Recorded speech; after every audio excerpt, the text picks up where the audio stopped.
This project was made possible with the support of Cal Humanities, a nonprofit partner of the National Endowment for the Humanities. Visit www.calhum.org. Going back to the real world, coming home. Was it really true? I'm on the Freedom Bird, real stewardesses, even airplane food. I'm on my way home. Is home just as I left it 12 months ago? Is everything still where I left it? I can't believe it's happening. Almost had to stay in Vietnam longer because of my critical MOS. Getting out of the Army 148 days early after serving my tour of duty in Vietnam. No more outhouses or latrines. We had indoor plumbing. No more cold showers outside, hot and cold water inside.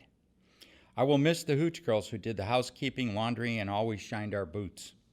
Was I going to miss Vietnam? No more helicopter rides. No more driving large trucks and convoys, flying in airplanes, riding in armored personnel carriers and tanks, going out with your buddies on patrol, drinking at night and partying till all hours when you had a day off. Keeping busy was a large part of making your time go faster. Yelling short when you had 60 days left in country. I knew that I would miss some of the good times I had with my fellow troopers. Just then, the airplane hit an air pocket, and all the bad times came rushing back.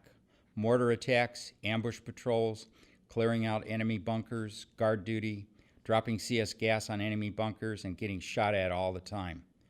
I'm going home. I knew everyone would be waiting for me at the airport in Cleveland, looking forward to seeing their smiling faces. The plane landed smoothly, and I could hardly wait to see everyone. As I left the gate, I only saw my dad. Oh, where is everyone? They're at work. Couldn't make it. Where's Mom? She had to leave for Germany 2 days ago with your uncle because Grandma was dying. She'll be back after the funeral. Not the homecoming I expected. Where's my girlfriend Clara and my buddies Ralph and Joe? They'll see you tomorrow. We'll be going to your brother and sister-in-law for dinner. I want to see our house where I lived the past 15 years. Then I'll believe that I'm really home. It's out of the way and we're a bit late, so hurry. My brother had bought a new house while I was in Vietnam, and I didn't want to go anywhere but home. After supper, I insisted on going home. We left, and by the time we got there, it was dark. It was very dark, no moon, and the house was very dark. I went straight to my room, small little 6x6 with a single bed and a desk, just like my room in Vietnam.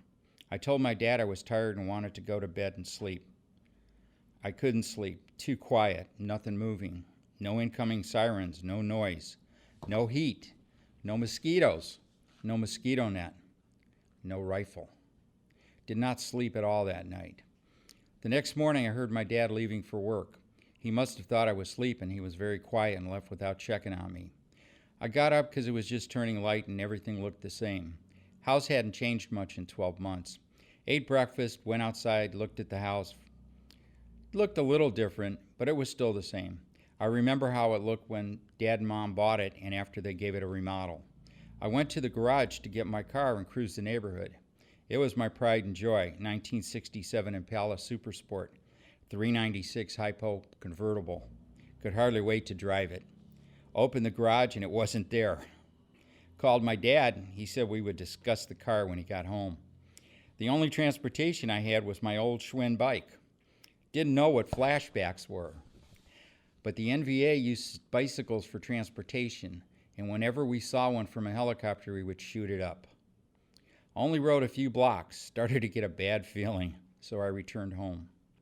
My first day back was nothing like I pictured it the last 12 months. I made some phone calls to let people know I was home.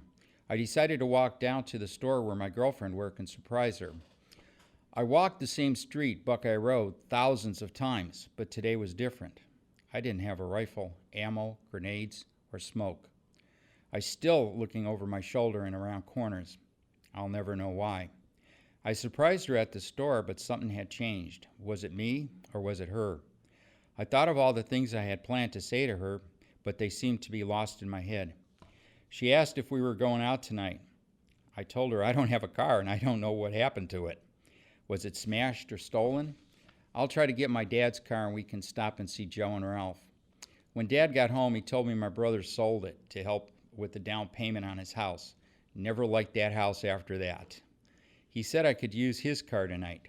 Picked up my girlfriend Clara and we went out to hang out with the old crowd. I wanted a pizza. There were no pizzas in Vietnam. Everyone sort of treated me as a stranger. I was still the same guy who left 12 months ago, or was I? They told me 3 more of my friends had died in Vietnam since I left. They mostly stared at me, but asked no questions. I was a stranger in front of kids I grew up with and played sports with them all the time. Next day, everyone was back at work and I was alone again. I walked over to our playground and sat on the swing for hours. What happened to the great homecoming? I made it back alive from Vietnam and now I'm out of place. Sunday, I hadn't been back for even a week. Dad insisted I wear my uniform to the church. Same church I was an altar boy and sang in the choir. People looked at me like I was a freak show.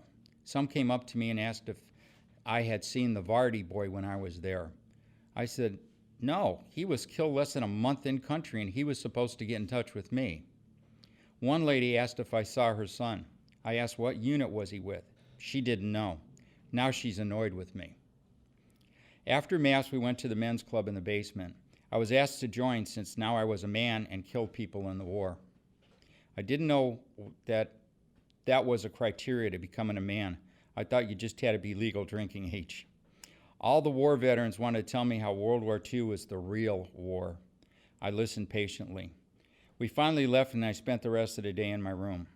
This was not what I expected when I got back to the real world. Am I home? This is not the world I left. I felt that I left a large part of me in Vietnam and had abandoned my friends there. This was not what I expected when I got back to the real world. Am I home? This is not the world I left. I felt that a large part of me was left in Vietnam, and I had abandoned my friends there. Okay?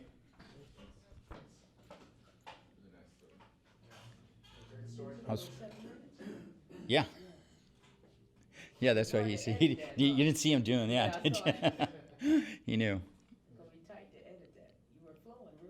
Well, I got pictures that'll match everything, so. Okay. Perfect. Great, thanks for sharing.